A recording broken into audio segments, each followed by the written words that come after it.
Hope you stayed up late. If not, you missed a thrilling Pacers win in LA. Pacers trailing the whole game. They can't find their mojo. They're down 17 in the fourth.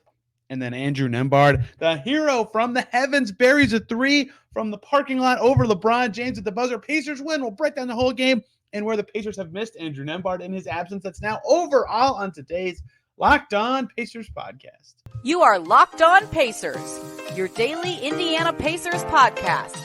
Part of the Locked On Podcast Network, your team every day.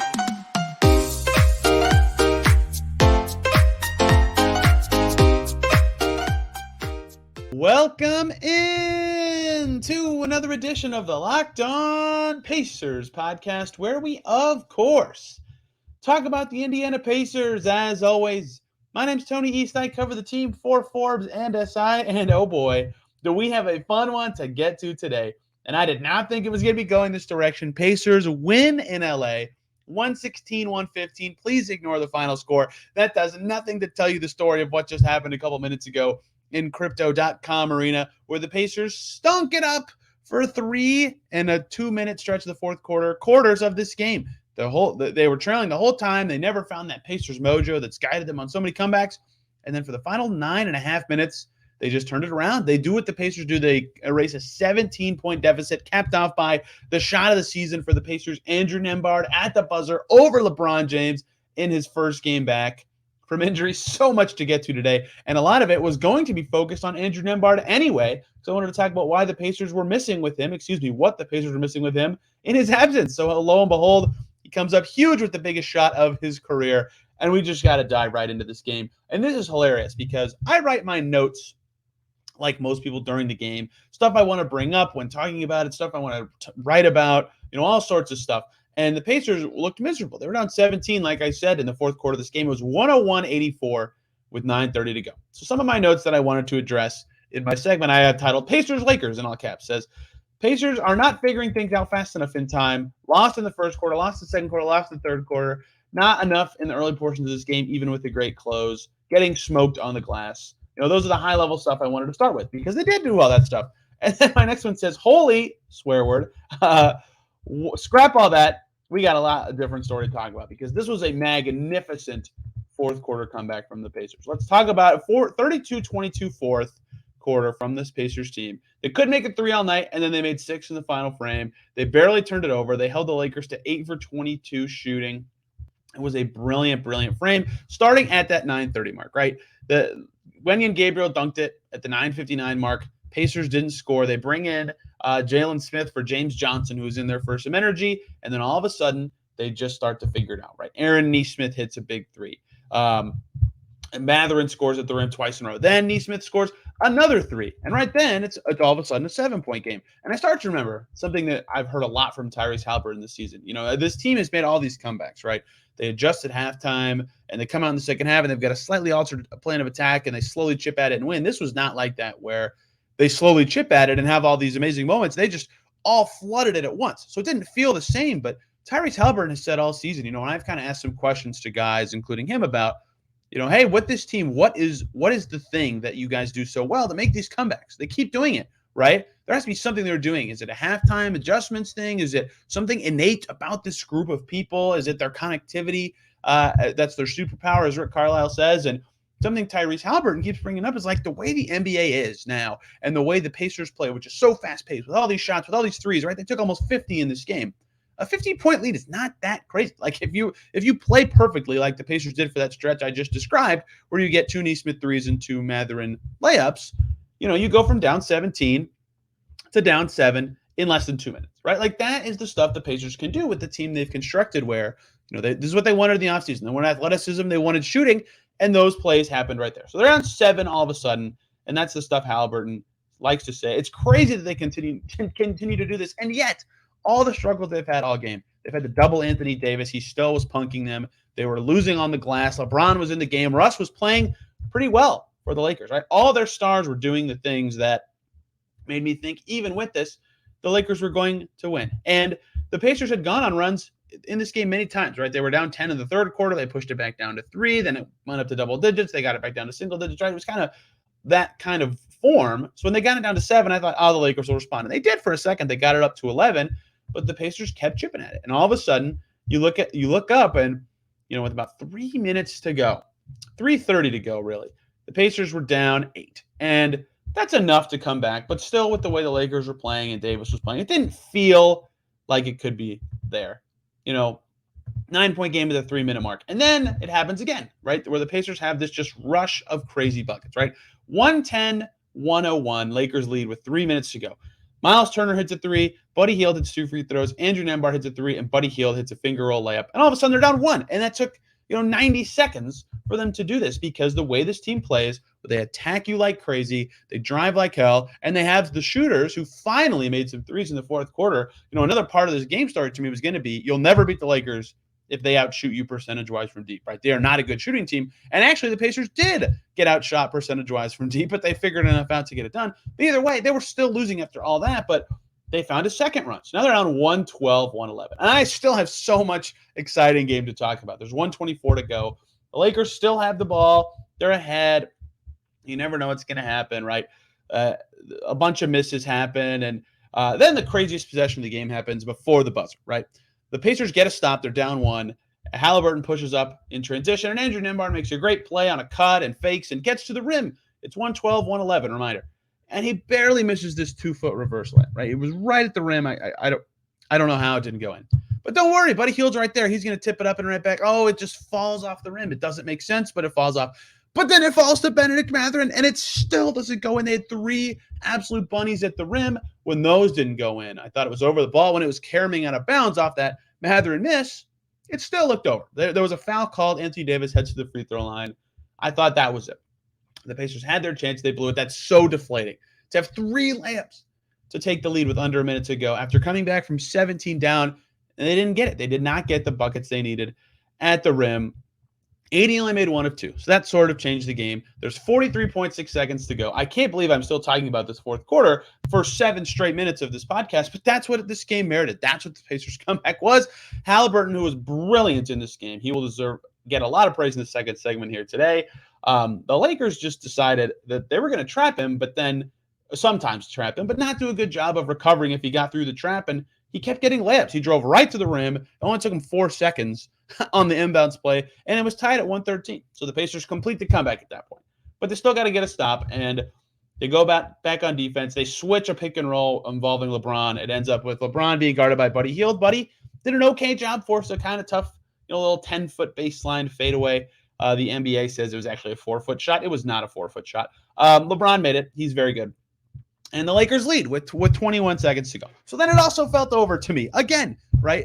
Look, the Pacers have done this thing so many times this year where they've come back, but they've never had the buzzer beater, the moment. They haven't had a buzzer beater since Solomon Hill, like in 2014. They have just not had one. So they've got to get a bucket. They've got to win it. They foul with 8.7 seconds left. So Pacers have that much time left to get their game winner. They throw it in. Miles Turner, straightaway 3 with less than 6 seconds to go. And it rims out. It was a good shot. I thought he could hit it, right? And Turner needed a moment like that, but no biggie. Matherin's there in the lane to catch it and put it right back up, but it goes through his hands, but he actually tips it perfectly out to Tyrese Haliburton. And another moment of brilliance from the point guard. Haliburton surveys the floor. He catches it with like 2.5 seconds to go, looks up at the rim, kind of hesitates a shot fake, dribbles twice to his right, throws it across the court, and LeBron James was guarding Andrew Nembhard, kind of drifted under the basket to stop any drives from the Pacers. So he's a step away from his man. He loses his man. Nembhard relocates. Perfect pass from Haliburton. I had to have a ton of juice to get there fast enough for the shot to go up. And then Nembhard from 25 feet at the buzzer, and a high arcing 3 over LeBron James. Cash. Swish. Game over. Pacers win 116-115. A magical fourth quarter. The play-by-play does not do it justice. I could not believe, given the game flow, given how the Pacers played the entire game, that they would have a moment like that. But they did. And this was just the perfect summation of this Pacers season, where, as Haliburton said so many times, 15 is nothing to this team. And that sounds crazy. Like 15 points is a lot of points, but they keep proving that he's right? They know how to adjust. They know what they can do to generate buckets, and they've got the shooters and athleticism to play the style they want to play the style Rick Carlisle wants to play, and to play a style that really suits their best player in Tyrese Haliburton, who just had 24 points, 14 assists, and no turnovers. That's completely ridiculous. The Pacers' comeback was completely ridiculous. And there's still so much more to talk about from this game. You're about to hear the first noteless segment from me of the season because I'm just going to riff about all the crazy things the Pacers just did in this game. Tyrese Haliburton has over 40 consecutive assists without a turnover. Andrew Nembhard just had the game of his life. In the moment of his life, Aaron Nesmith was awesome. There's so much still to talk about from Pacers-Lakers, though, really quick, before we talk about that, let me talk to you guys about Turo. Turo is the world's largest car-sharing marketplace. With Turo, you can book any car you want wherever you want it from a community of local hosts. Browse a huge selection of vehicles for just about any occasion or budget across the US, UK, Canada, and Australia. You can book a spacious SUV or minivan for a family road trip. Get a classic luxury car for a special event, birthday, or holiday. Find affordable economy cars if you're on a budget and just need to get from A to B. Whatever you need, Turo can help you. They'll let you test drive that new electric vehicle you've had your eye on. See how it fits your everyday life, right? There's something for everybody, and many Turo hosts can even deliver the car right to you. Every trip is backed by liability insurance. Terms and conditions and exclusions apply. Forget boring rental cars. It's time to find your drive at Turo.com. Welcome back into Locked On Pacers. Thanks for making us your first listen today and every single day. Obviously, make your second listen Locked On Lakers to hear what the Kamenetsky twins have to say about that ending, that game. The Lakers, who were up 17 and could have won 6 out of 7 and kept the season mojo alive. And now, who knows what's going to happen to the Lakers, who have a brutal December schedule. The Kamenetsky twins know what will happen to the Lakers. But I'm here to talk about the Pacers, and this is – I take a lot of notes to prep for podcasts. I want to talk about all these 10 things and cover it in the context of this player and this thing. I'm not doing that for this. My title for segment 2 today is just Riff, baby. I do have a few things typed down, but none of it is specific enough for me because the stuff I typed down is another group of notes from this game that was going to be read had the Pacers lost, right? And it was, first, someone commented this on YouTube on one of the episodes a couple days ago. I apologize, I forget who, but you know, the trope that live and die by the three, right? The Pacers have kind of fallen into that. They shot awful from 3 against the Clippers and couldn't win. They shot great from 3 against the Nets and they won. This game, they were shooting awful from 3. In fact, they still, when it was all said and done, shot a lower percentage than the Lakers. I said that already. The same thing that hurt them against the Clippers as well. Rebounding was not great for the Pacers in this game. They lose that battle 49-57, right? A lot of stuff that just happened in LA last night looked like it was going to happen again. The Lakers went up 10 early in the third. I typed that down. I typed down moments where I feel like the game's going to end, right? Or excuse me, it feels like the game's getting out of hand. So all that was typed down and none of it mattered. So here's why I want to riff. Because every player who played for the Pacers, or at least most of them, merit a long string of discussion. And Andrew Nembhard hit the game winner in his first game back from injury. So he should be first, but he's not. Because Tyrese Haliburton just did something that's never been done in NBA history before. 3 straight games of 10-plus assists with no turnovers in all 3 games. What he is doing at point guard for the Pacers right now is unbelievable. It's quite frankly unbelievable. This game, 14 assists, including the assist to Nembhard to close the game. 3 of his assists were in the fourth quarter and 5 of his points, right? He just did it all. His really impressive quarter was the second quarter when the Pacers needed juice badly. He had 12 points in that quarter, but he finds ways to pass when he needs to pass and score when he needs to score in a way that is really impressive to me. And he's found that balance of aggression and passing. And I know that storyline is gone. That was a problem for him last year. He's figured it out. But in this game specifically, you know, in the first quarter, he had 4 assists, right? He needed to pass and carve up the Laker defense early, get his teammates involved. And then he needed to score himself because no one else was doing it for the Pacers. And then he needed to score himself in the third quarter. And then he needed to set up his teammates in the fourth quarter. Whatever the game called for, Tyrese Haliburton showed it. I mean, you have to call it now. I mean, you could have called it 3 weeks ago. He's an all-star this season. I think it's very obvious. I think he's in the all-NBA hunt this season. And 3 straight games with 10 or more assists and no turnovers is ridiculous. And the official stat number right now, I think he had a turnover late against Minnesota and then 1 assist after that. So he has 41 straight assists without a turnover. I mean, it's ridiculous what he is doing running the show for the Pacers right now. And this game was another example of that. They win his minutes by 5 in a 1-point win. You need every win you can get. He was awesome. Even McConnell, his backup, missed a bunch of shots, but McConnell made some huge hustle plays, had 4 assists. Getting that kind of play from your point guards and guys who play a similar style, which I think is important for this Pacers team, was huge. But Haliburton, the way he's been playing is just out of this world ridiculous. Like, I can't believe it. Andrew Nembhard, let's talk about his entire game. I just typed his name. That's all that's in the notes. the three was obviously incredible. The moment of his career, it probably could be for years like that. A three over LeBron in LA to prevent a 2-game losing streak, to prevent losing 3 out of 4 for a team that is on this incredibly long road trip right now and is on a back-to-back. Like, that is a momentum for your season kind of shot. That's a obviously for the win kind of shot. That's a statement game for your rookie. And oh, by the way, Andrew Nembhard missed the last 4 or 5 Pacers games with a knee bruise and hasn't played for a while and had to step up in a huge way in this game, right? The Pacers really relied on him. He played 28 minutes and 45 seconds. That's more than Aaron Nesmith, who started. That's more than Jalen Smith, who started. That's more than any bench player not named Benedict Matherin. Even coming back from injury, Rick Carlisle said, I need this kid for the whole game. Not just that three. He had 3 other threes, excuse me. He also had 4 rebounds, an assist, a steal, 2 blocks, and was even in those minutes. And here's the thing that Andrew Nembhard did in this game that was maybe more impressive than the buzzer beater. That's not true. Nothing's more impressive than that shot. That's going to be his career moment for a long time.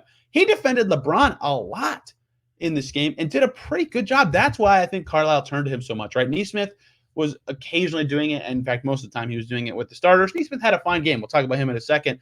But his defense was not at the same level that Nembhard's was in this game. Nembhard defended LeBron pretty well. And that was going to be something I talked about a lot in the third segment. We're going to talk all about Andrew Nembhard to close today's show.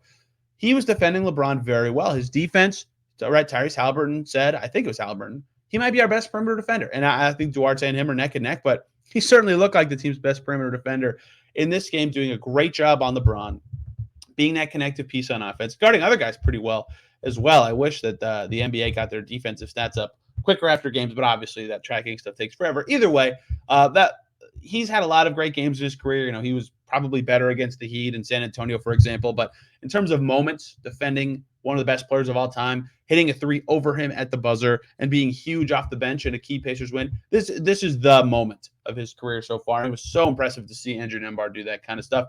And while we're on the topic of rookies, how about Benedict Matherin, who came into this game with sort of being a storyline that he called out LeBron before the season and said, I want to play him to see if I'm better than him. That's paraphrasing. I don't think anybody's better than me till I play them. Look, LeBron's better right now than Benedict Matherin. And LeBron was, 21 points, 7 rebounds, 3 assists in this game. He had 10 points on jumpers, like right when it started. I think if he doesn't roll his ankle in the first quarter, the Lakers probably win.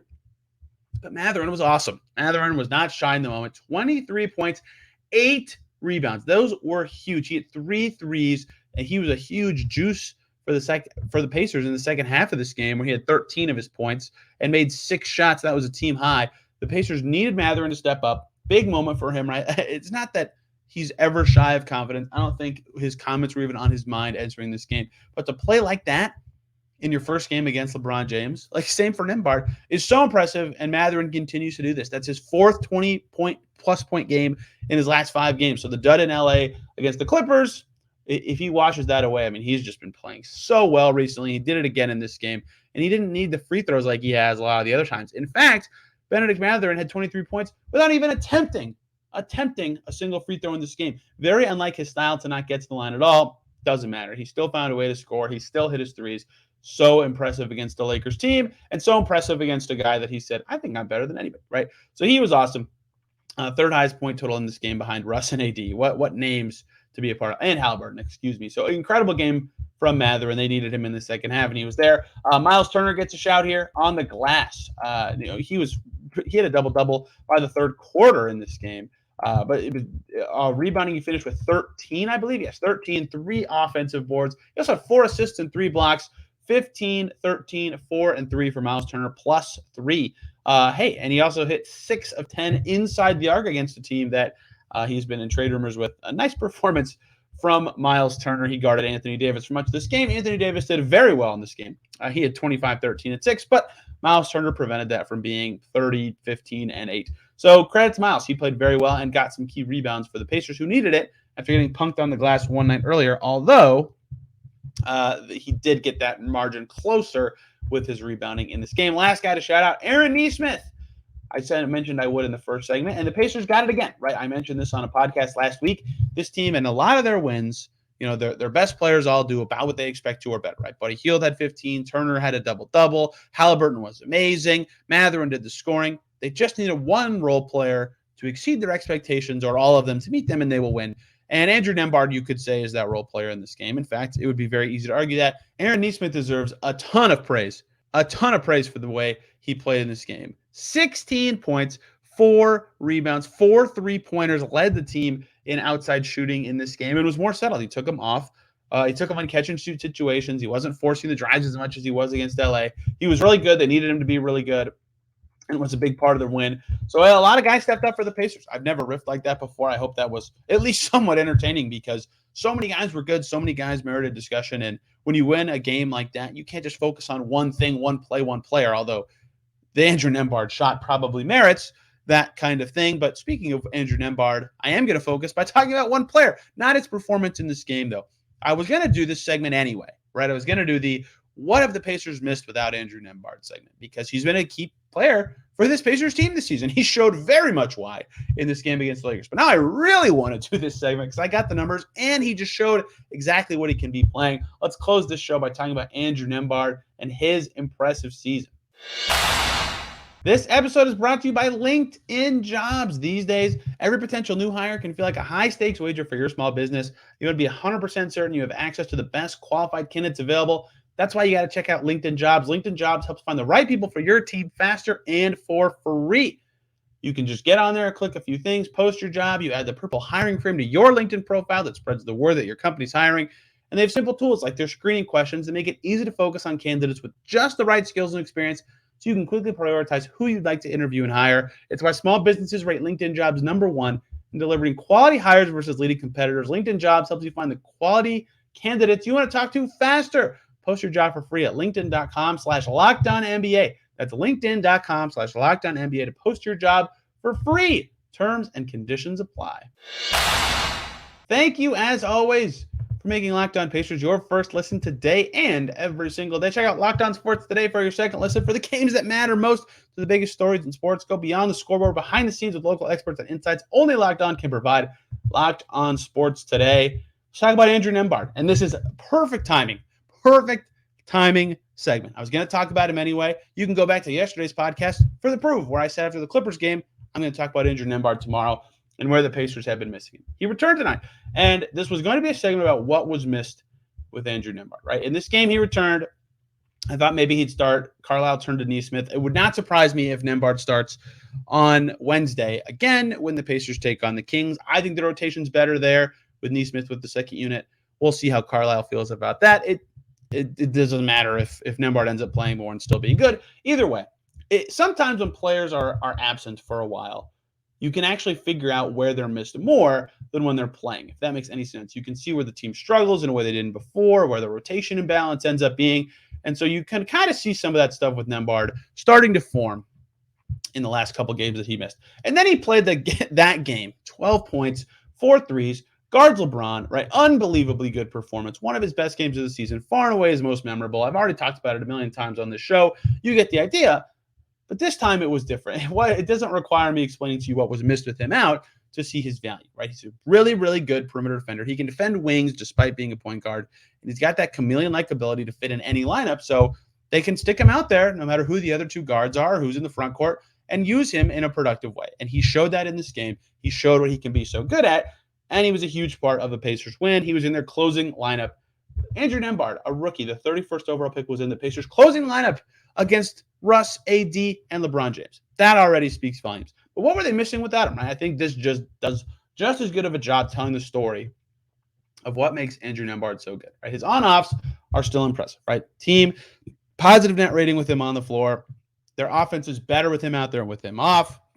Right? The passing's there. The connectivity's there. The defensive rating's a little worse with him out there, but also opponents are shooting over 40% from three with him out there. So you could argue that's a little fluky. Maybe that number comes down. That's also before the Lakers game, so that number could have dropped a little bit. Either way, he's been a plus on the offensive side. That's very obvious where they lost him there. They had a few stinker offensive games, Minnesota and LA, when he was out, right? Like that is a big thing. The defense was about the same. And with him off, opponents are better from 2-point range, right? So clearly his perimeter defense makes it harder for guys to get to the rim and make it happen. And his offense is, of course, better. Prior to tonight, right, the 40% from deep is huge. He was shooting over 40% from deep coming into this game. They went 4 for 7. So now that number is even higher. That obviously is something the Pacers miss, right? They've had some rough shooting games, and for a team that, like I said at the beginning, sometimes can live and die by the three, having that level of shooter is always helpful. His form's a little weird. Doesn't matter. It goes in. That sounds a lot like Tyrese Haliburton, right? That's something they've been missing. That's very obvious. I don't need to, you don't have to be a rocket scientist to read 40% from three and figure it out. But that'll also work with anyone. And that's sort of a key part of his ability to be that chameleon. I hate using that word so many times. And I'm stealing it from Eddie Garrison. Great idea from Eddie Garrison of the Pacers Radio Network. But the way he can fit in with any lineups, because he can pass, he can cut, and he can shoot, and he can defend wings or guards, doesn't matter who the other guys in the backcourt are. You stick Andrew Nembhard out there, things are going to go pretty well. And so what makes him valuable is that ability to fit in any group. And that's why Carlisle could start him or bring him off the bench, or I don't know. That's pretty much the only two options there. But within the game, he's within so many different groups. And so I did a lot of counting for what I'm about to tell you. He's played in over 60 lineups this season, 68 in total, and 36, actually, after this Lakers game, 37 of them have a positive plus minus, so over half, right? And his best lineup is plus 26, and his worst is only minus 8. So in general, he's very good at fitting in with groups and making them better than average. His plus minus on the season entering the Lakers game was just 1, but still a plus on the whole season for the rookie. He's elevating so many groups, right? So many funky little lineups are valuable with him. And that's for a number of obvious reasons. First of all, turnovers go way up for this Pacers team when Nembhard goes to the bench, right? He takes care of the ball. He makes good passes and good decisions. Opponents' rim field goal percentage goes up. The shot quality for opponents is worse when he's out there, right? He stops guys from getting to the rim. He forces tougher shots, right? He's just a really good connecting player on both ends of the floor. So he should continue to obviously be in the rotation. To me, he probably should play 25 to 30 minutes every night if he continues to shoot well from three. That's the harder part. But I think this is where it's going to get tricky. Should he start or not? Because just comparing to Nesmith, I think it's pretty clear that he should, right? The starting five, Turner, Hield, Nembhard, Haliburton, and Smith. In 80 minutes prior to this Lakers game, they could have gotten some time in this game. In 80 minutes, they're plus 26, right, entering this Lakers game. The same five with Nesmith is at 88 minutes coming into the Lakers game again. And they're only plus 4, right? I think they fit better with Nembhard. I think he's better with that group. So Nesmith with the bench, but then where does Duarte go? It's hard to balance all that out when he returns. But the way Nembhard plays, the way he elevates every group he's a part of is huge. And I think the stats all bear it out, right? He stops guys from taking easier shots. He makes it harder for them to get to the rim. He connects any group he's with on the offensive end. I think the Heat game stands out to me when I talk about his connectivity, when he was standing in the middle of Miami's zone, one of the best zones in the league, and just finding guys left and right, stabilized the offense in the fourth quarter, prevented a comeback, and then stopped Tyler Hero's game winner from going in, right? That's the sort of connectivity all on display in one quarter. Obviously, it was on display in this Lakers game as well. So I think he should continue to play. The guy who lost with him back, was Oshae Brissett. He only played about 8 minutes in this game. He'll probably be the 10th guy in the rotation going forward, but I think you should play Andrew Nembhard over Oshae Brissett going forward. I think that's obviously the right choice. So he'll continue to play. The biggest loss, though, for Andrew Nembhard and the Pacers while he was gone is the lost development opportunities for the rookie. But the Pacers will be, of course, happy he's back. You see the game he just had. You're, of course, happy for him. But for a Pacers team that's better when he plays, of course they're going to be happy that he returns, right? That stretch of 6 games he started right after Duarte got hurt, they went 5-1, right? Clearly they found something that worked with that lineup. Their only loss being that 3-point loss to Denver. I think Andrew Nembhard's becoming not a key guy. He's still a rookie, but is becoming an important rotation piece for this Pacers team. A guy that will definitely be a nightly player for a while after a performance like this. And I've seen a couple tweets about this today. Some actually came before the game, which I thought was really interesting. I think Joe Beckham was first that I saw. Joe Beckman, excuse me. But the Caris LeVert trade, which was LeVert for Rubio, a Cavs lottery protected first, and a second. That second rounder was Nembhard, right? Even if the lottery protected first from the Cavs never conveys, and they just trade LeVert for Nembhard, that's a pretty good deal for the Pacers. So that draft pick looking very good for the Pacers. He was awesome against the Lakers, and they missed him when he was absent for those 4 games between the first Orlando game and now. And he was big in that first Orlando game going against his college teammate, Jalen Suggs. I'll have a story about that in the next couple days at si.com/Pacers. But there's a lot coming up here for the Pacers. They just had a huge, massive game. Lots to talk about there. But play the Kings on Wednesday. Haliburton going back to his old team. Sabonis against the Pacers for the first time, Hield going against the Kings. And I'll be there. I'm flying out to Sacramento in the morning. It's 2 a.m. right now as I'm recording. My flight's in 4.5 hours, so I'm going to be completely exhausted. Bear with me while I'm out there in Sacramento. But expect some live fun stuff from Haliburton being back in Sacramento. From me, I'll try to get Matt George for a little conversation for some Kings-Pacers crossover stuff out of that game as well. So lots of fun stuff coming here on Locked On Pacers. To follow up the fun stuff of their most thrilling game of the season, you have to find a way to watch Nembhard's buzzer beater if you haven't yet. And if you have made it this far, thank you so much for listening. Have a fantastic rest of your day. We will see you tomorrow.